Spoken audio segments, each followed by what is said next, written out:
Shalom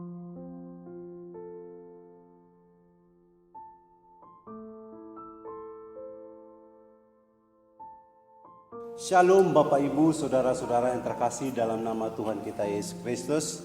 Bapak Ibu jemaat yang terkasih di dalam Tuhan kita Yesus Kristus, pada minggu ini saya mau menyampaikan firman Tuhan di dalam video untuk Bapak Ibu yang ibadah online di rumah. Sebelumnya mari kita akan berdoa terlebih dahulu. Tuhan, kami bersyukur buat kasih setiamu kepada kami semua, pemeliharaanmu, terutama kami bisa memasuki tahun 2021. Terima kasih Tuhan. Ajar kami terus hidup dalam kebenaran-Mu, dan bahkan melalui firman-Mu Tuhan yang hamba-Mu akan sampaikan pada minggu ini akan mengerjakan hidup kami, supaya kami sungguh-sungguh tetap tinggal di dalam kebenaran Tuhan dalam menyongsong kedatangan Kristus yang kedua kali. Roh Kudus berkati kami semua, kuasai hati pikiran kami. Dan bahkan Tuhan, ketika firman ini ditaburkan, hati kami telah siap bertumbuh dan bahkan berbuah di dalam setiap perbuatan-perbuatan kami. Di dalam nama Tuhan Yesus Kristus, Tuhan dan Juru Selamat kami yang hidup, kami sudah berdoa kepada Engkau. Haleluya. Amin. Bapak Ibu, saudara-saudara yang dikasihi oleh Tuhan kita Yesus Kristus, pada minggu ini saya menyampaikan kebenaran firman Tuhan yang terambil di dalam Amsal pasal 3 ayat yang ke-5 sampai ayat yang ke-8. Di dalam kitab Amsal pasal yang ketiga ayat yang ke-5 sampai ayat yang ke-8 saya akan membacakan untuk kita semua. Percayalah kepada Tuhan dengan segenap hatimu dan janganlah bersandar kepada pengertianmu sendiri. Akuilah Dia dalam segala lakumu, maka Ia akan meluruskan jalanmu. Janganlah engkau menganggap dirimu sendiri bijak. Takutlah akan Tuhan dan jauhilah kejahatan. Itulah yang akan menyembuhkan tubuhmu dan menyegarkan tulang-tulangmu. Firman Tuhan ini saya beri satu judul, bergantung penuh kepada Allah. Bapak Ibu, kenapa kita perlu bergantung penuh kepada Allah? Yang pertama, kita tahu bahwa kita manusia tidak ada yang super. Atau mungkin kita pernah menonton film Superman yang serba bisa melakukan sendiri. Tetapi kita ini adalah manusia yang lemah, manusia yang terbatas. Sehingga kita membutuhkan pertolongan, perlindungan, dan pemeliharaan Allah. Kita juga sebagai manusia, terutama ketika kita jatuh di dalam dosa, manusia kita ini rentan terhadap penyakit, rentan terhadap persoalan-persoalan ini, dan bahkan kita mudah jatuh. Bukan hanya kita rentan terhadap penyakit, rentan terhadap kematian, tetapi hidup di dunia ini juga penuh dengan bahaya. Artinya mungkin saat ini kita melihat bahwa bumi ini semakin tua. Artinya semakin tua ada begitu banyak masalah, ada begitu banyak penyakit yang muncul, ada begitu banyak bencana alam. Dan kita perlu hidup bergantung kepada Allah. Dan yang lebih perlu, kenapa kita harus bergantung kepada Allah adalah kita sedang berhadapan dengan kuasa si jahat atau iblis. Artinya bahwa dia berusaha menggoda kita, dia berusaha menyeret kita, dia berusaha menyesatkan kita supaya kita ikut dengan dia. Bapak Ibu, saudara-saudara yang terkasih dalam nama Tuhan kita Yesus Kristus, firman ini mengajari kita ada 3 kebenaran. Kita harus bergantung kepada Allah. Dan bagaimana caranya kita bisa bergantung kepada Allah? Yang pertama, jelas dikatakan, percayalah kepada Tuhan dengan segenap hatimu dan janganlah bersandar kepada pengertianmu sendiri. Kita perlu bergantung kepada Allah karena keadaan kita, karena kondisi kita. Apalagi kita memasuki tahun, mungkin kita enggak tahu bahwa tahun ini akan lebih sulit dari tahun-tahun sebelumnya. Makanya firman Tuhan katakan untuk bergantung penuh kepada Allah, yang pertama adalah percayalah kepada Allah dengan segenap hatimu. Wow. Percayalah kepada Allah dengan segenap hatimu. Kata percaya di sini berbicara bagaimana dasar membangun hubungan dengan Allah. Percaya merupakan dasar dari segala sesuatu. Bagaimana kita membangun relasi hidup dengan Allah. Kalau kita melihat di dalam Perjanjian Lama bahwa Alkitab menulis ada begitu banyak tokoh-tokoh iman atau orang yang percaya kepada Allah. Di sana dikatakan ada iman Nuh, ada iman Abraham, ada iman Sarah. Dan banyak tokoh-tokoh iman yang lain yang diceritakan bahwa mereka bagaimana membangun relasi dengan Allah, bagaimana membangun hubungan yang dengan sepenuh hati kepada Allah, yaitu dengan kata percaya. Untuk bergantung kepada Allah, yang dituntut dari kebenaran ini adalah bahwa kita manusia yang hidup di bumi ini harus percaya kepada Allah dengan segenap hatimu. Tetapi apa yang menjadi tantangan manusia untuk memiliki iman atau percaya dengan sepenuh hati kepada Allah? Di sini sangat jelas ayat ini katakan, janganlah bersandar kepada pengertianmu sendiri.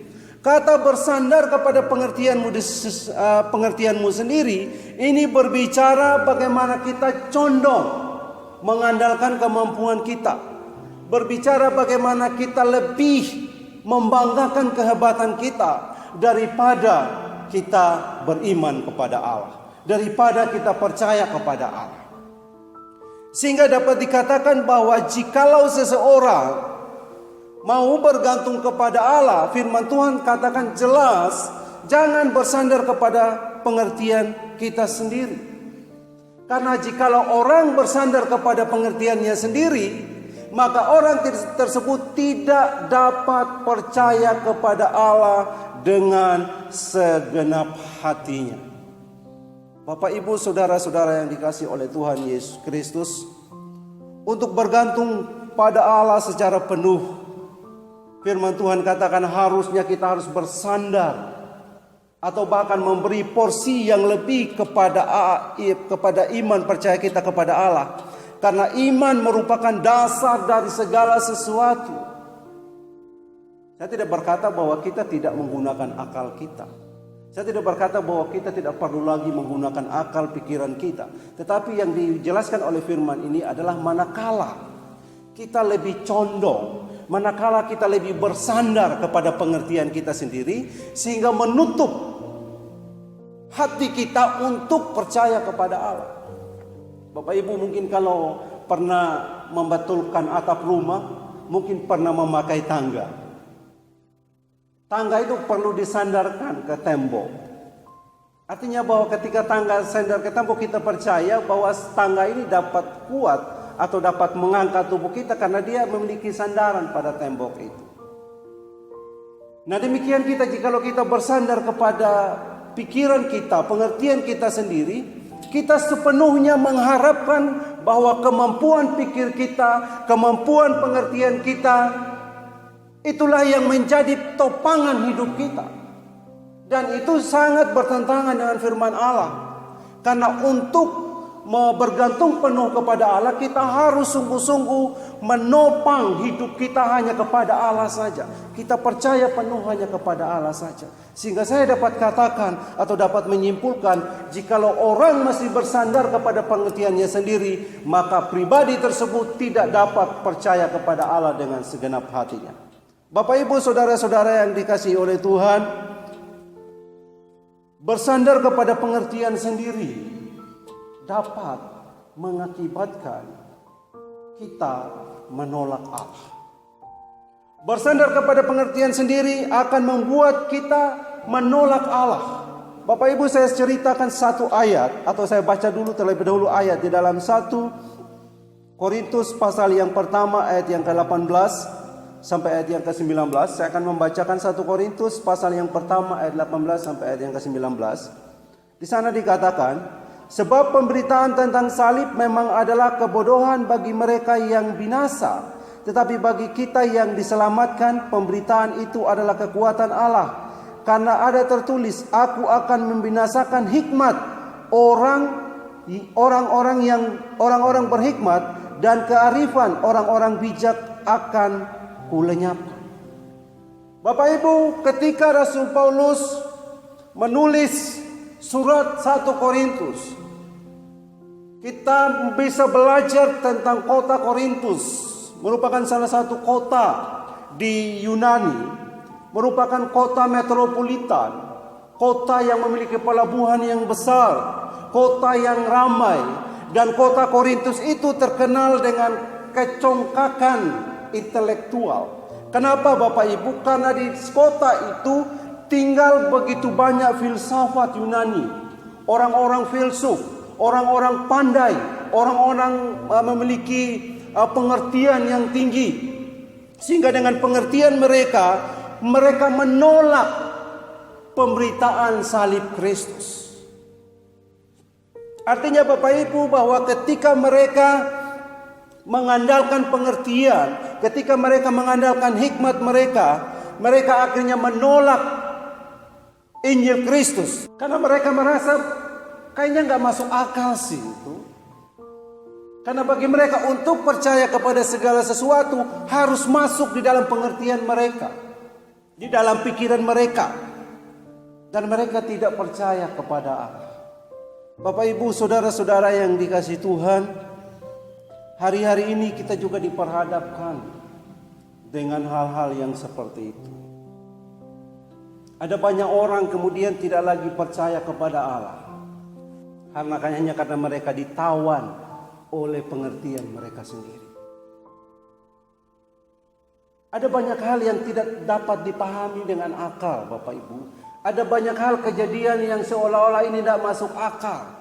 Contohnya adalah sekarang kita berhadapan dengan COVID-19. Banyak orang bertanya bagaimana ini bisa terjadi, masuknya dari mana, seperti apa, dan lain sebagainya. Ada banyak hal yang tidak kita pahami. Oleh karena itu, jikalau kita hanya sekedar mengandalkan pengertian kita, kekuatan kita, kemampuan kita, Bapak Ibu, firman Tuhan katakan bahwa orang yang mengandalkan kekuatannya sendiri, dia akan binasa. Demikian pula dengan orang-orang yang mengandalkan pemikirannya sendiri, kekuatannya sendiri, sehingga mereka tertutup dengan pemberitaan Injil Kristus, tertutup dengan harusnya bagaimana Allah mau datang untuk menyelamatkan manusia, tetapi mereka merasa bahwa itu sesuatu yang tidak masuk akal. Apalagi bagaimana mungkin dia mati di kayu salib, itu tidak masuk akal. Tetapi Bapak Ibu, sekali lagi firman Tuhan katakan di dalam Yeremia Yeremia pasal 17 ayat yang ke-5 sampai ayat yang ke-6, firman Tuhan katakan, Yeremia pasal 17 ayat yang ke-5 dan ayat yang ke-6, beginilah firman Tuhan. Terkutuklah orang yang mengandalkan manusia, yang mengandalkan kekuatannya sendiri, dan yang hatinya menjauh daripada Tuhan. Ia akan seperti semak bulus di padang belantara. Ia tidak akan mengalami datangnya keadaan baik. Ia akan tinggal di tanah angus di padang gurun, di negeri padang asin yang tidak berpenduduk. Bapak Ibu, saudara-saudara yang dikasihi Tuhan, untuk memiliki kehidupan yang bergantung kepada Allah, sekali lagi firman Tuhan katakan, percayalah kepada Tuhan dengan segenap hati. Ingat, tantangannya adalah jangan pernah bersandar kepada pengertian sendiri. Iman dan pengertian bisa jalan bersama-sama, tetapi pada keadaan tertentu ada batasnya di mana pengertian harus tunduk kepada karena iman adalah dasar dari segala sesuatu yang tidak dapat kita lihat.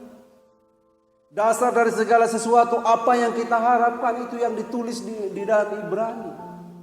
Artinya bahwa iman itulah yang akan membawa hidup kita berada atau bergantung secara penuh kepada Allah. Jangan pernah mengandalkan pengertian sendiri. Bukalah hati, bukalah pikiran untuk melihat kebaikan Tuhan, untuk melihat pemeliharaan Tuhan, untuk melihat perlindungan Allah di tengah-tengah dunia ini. Dan buatlah komitmen untuk percaya kepada Allah dengan segenap hati. Yang kedua, poin yang kedua yang mau saya sampaikan pada minggu ini adalah terambil di dalam ayatnya yang ke-7 di dalam kitab Amsal. Sekali lagi, Amsal pasal 3 ayat yang ke-6, saya akan membacakan. Akuilah dia dalam segala lakumu, maka ia akan meluruskan jalan. Yang kedua adalah untuk memiliki kehidupan yang bergantung kepada Allah. Di sini dikatakan bahwa kita harus mengakui Allah di dalam segala perilaku kita. Artinya bergantung kepada Allah bukan hanya sekedar tahu di dalam pikiran kita. Bukan hanya sekedar mengerti tentang siapa Allah itu. Bukan hanya sekedar tahu bahwa Allah itu yang memelihara manusia. Bukan hanya sekedar tahu bahwa Allah itu yang memberikan kecukupan kepada manusia. Bukan hanya sekedar tahu bahwa Allah itu yang telah melindungi kita. Tetapi untuk hidup bergantung kepada Allah, firman Tuhan katakan sekali lagi, yaitu kita harus memiliki kehidupan yang mengakui Allah di dalam setiap perbuatan-perbuatan kita. Bapak Ibu saudara-saudara yang dikasihi Tuhan, kadang orang bergantung kepada Allah ketika keadaannya terjepit. Kadang orang mau berdoa atau bergantung kepada Allah ketika dia memiliki masalah yang sulit dan mau menemukan jalan keluar. Kadang orang mau berdoa kepada Allah ketika dia tidak punya uang. Atau kadang orang berdoa kepada Allah ketika dia mengalami sakit penyakit. Tetapi firman Tuhan mengajarkan kepada kita bahwa untuk bergantung kepada Allah, tidak peduli keadaan kita mau sulit atau tidak, di dalam segala keadaan, bahkan di dalam segala perbuatan kita, tingkah laku kita, mari kita mengakui bahwa kita mau melakukan semua itu karena ada Allah yang bersama-sama dengan kita. Oleh karena itu Bapak Ibu saudara-saudara yang dikasihi Tuhan, hidup kita setiap hari, apa yang kita rencanakan, apa yang mau kita kerjakan, apa yang mau kita pikirkan, mari kita minta bimbingan Allah. Mari kita minta pertolongan Allah. Mari kita minta arahan Allah. Apakah sudah sesuai dengan kehendaknya? Supaya kita bisa sungguh-sungguh menjalankan apa yang kita kerjakan itu sungguh-sungguh pada jalur yang benar, jalur yang tepat, jalur yang sesuai dengan kebenarannya. Bila perlu, jika apa yang kita kerjakan, apa yang kita rencanakan tidak sesuai atau bertentangan dengan iman kita kepada Allah, bahkan sekaligus kita minta Allah untuk mengubah rencana itu supaya sesuai dengan apa yang dikehendakinya. Bapak Ibu saudara-saudara yang dikasihi Tuhan, hidup mengakui Allah di dalam segala perilaku kita adalah sebuah kehidupan bagaimana ketika kita mengambil keputusan, ketika setiap kali kita bercakap-cakap dengan orang lain, bahkan segala sesuatu yang kita lakukan harus menyatakan pesan bahwa Tuhan hadir di dalam kehidupan kita. Harus menyatakan pesan bahwa Tuhan hadir di dalam kehidupan kita. Bahwa orang lain harus mampu melihat Allah tinggal di dalam kehidupan kita hari lepas hari. Bapak Ibu saudara-saudara yang dikasihi Tuhan, hari-hari ini Amsal pernah mengatakan bahwa kadang-kadang kita berhadapan dengan hal-hal yang sepertinya baik, dengan hal-hal yang sepertinya indah, dengan hal-hal yang sepertinya oh ini benar, baik di lingkungan pekerjaan kita, baik di lingkungan pergaulan kita, baik di lingkungan sekolah atau dimanapun kita berada. Sepertinya ini adalah semuanya benar. Tetapi sekali lagi Amsal katakan di dalam Amsal pasal 14 ayat yang ke-12 dikatakan, ada jalan yang disangka orang lurus tetapi ujungnya menuju maut. Bapak Ibu saudara-saudara yang dikasihi Tuhan, demikianlah keadaan dunia ini. Karena di sini jelas firman Tuhan katakan, akuilah Dia di dalam segala lakumu, dan ada janji yang tersedia bagi kita di sana adalah bahwa Ia akan meluruskan jalanmu. Artinya ada banyak kehidupan di dunia ini yang bisa saja membuat jalan kita tidak lurus, membuat kita menyimpang dari kebenaran Allah, membuat kita bengkok hidupnya. Karena firman Tuhan dikatakan bahwa kita hidup di tengah-tengah angkatan yang bengkok hatinya. Seperti yang saya katakan kadang-kadang bahwa dibungkus sepertinya baik, sepertinya terlihat benar, seperti terlihatnya indah, tetapi ujungnya menuju kepada kebinasaan. Oleh karena itu, sekali lagi saya membaca ayat firman Tuhan dalam 1 Korintus 10 ayat 31, katakan 1 Korintus 10 ayat 31, aku menjawab, jika engkau makan atau jika engkau minum atau jika engkau melakukan sesuatu yang lain, lakukanlah semuanya untuk kemuliaan Tuhan. Maka kita harus menjaga rohani kita untuk selalu mengingat Tuhan dalam menjalani hidup ini. Di saat kita melakukan hal itu, maka Tuhan sendiri yang akan bekerja meluruskan jalan kita. Tuhan akan selalu berdiri tegak di samping anak-anaknya yang selalu mengerjakan keselamatannya dengan takut dan gentar. Mengerjakan keselamatannya atau tetap berjalan di jalan yang benar, atau mengakui Tuhan di dalam seluruh kehidupannya. Tuhan selalu berdiri bersama-sama dengan dia. Dan Tuhan berjanji, dia akan membawa kita kepada jalan yang lurus, yaitu jalan kebenaran dan jalan keberhasilan. Bapak, Ibu, saudara-saudara yang terkasih dalam nama Tuhan kita Yesus Kristus, untuk bergantung kepada Tuhan, percayalah kepada Allah dengan segenap hati. Yang kedua, akuilah dia di dalam segala perilaku kita. Dan yang ketiga, di ayat yang ke-7 sampai ayat yang ke-8 firman Tuhan katakan, ayat yang ke-7 sampai ayat yang ke-8, janganlah engkau menganggap dirimu sendiri bijak, takutlah akan Tuhan dan jauhilah kejahatan. Itulah yang akan menyembuhkan tubuhmu dan menyegarkan tulang-tulang. Kebenaran yang ketiga, bagaimana kita harus bergantung kepada Allah, jelas dikatakan di ayat yang ke-7 sampai ayat yang ke-8 bahwa kita harus hidup dalam kebenaran Allah.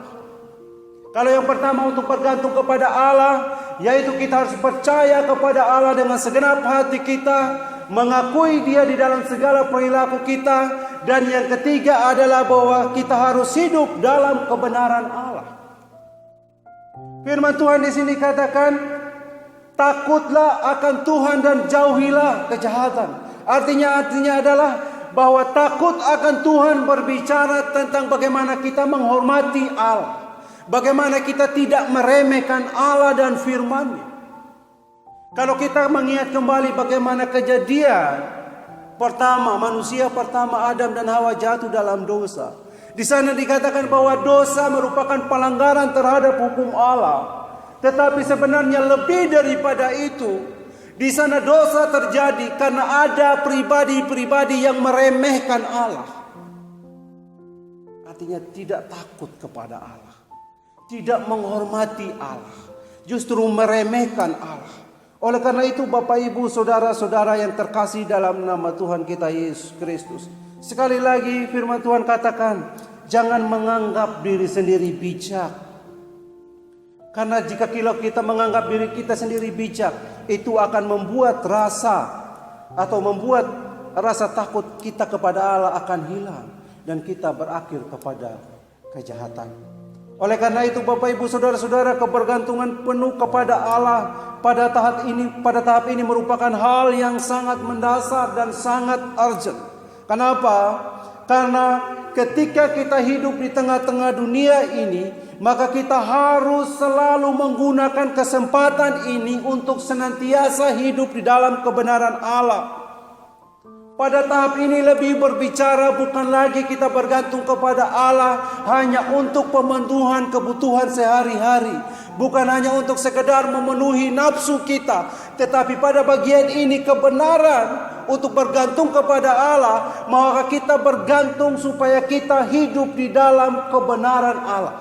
Artinya apa? Bahwa kita orang yang sudah percaya kepada Tuhan Yesus Kristus, orang yang sudah dibenarkan, orang yang sudah dikuduskan. Kita perlu mempertahankan hidup di dalam kebenaran. Oleh karena itu kita perlu bergantung kepada Allah supaya kita dimampukan, supaya kita dipimpin, supaya kita dituntun untuk berjalan di dalam kebenaran-kebenaran Allah.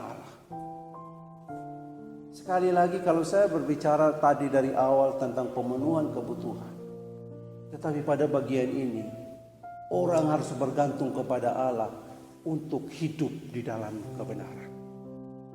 Jika akhir-akhir ini banyak pengajaran-pengajaran yang mengatakan bahwa bergantung kepada Allah kita akan menjadi kaya dan lain sebagainya, itu sebenarnya bukan tujuan utama kebergantungan kita kepada Allah.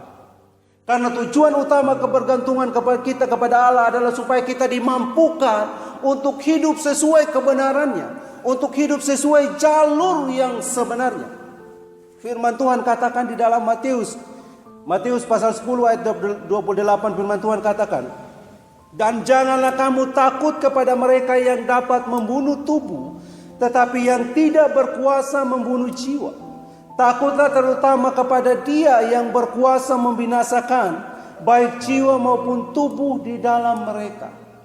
Ayat yang Matius pasal 9 ayat yang ke-25, sebelumnya ayat ini ada, Matius 9 ayat yang ke-25, "Apa gunanya seseorang memperoleh seluruh dunia, tetapi ia membinasakan atau merugikan dirinya sendiri?"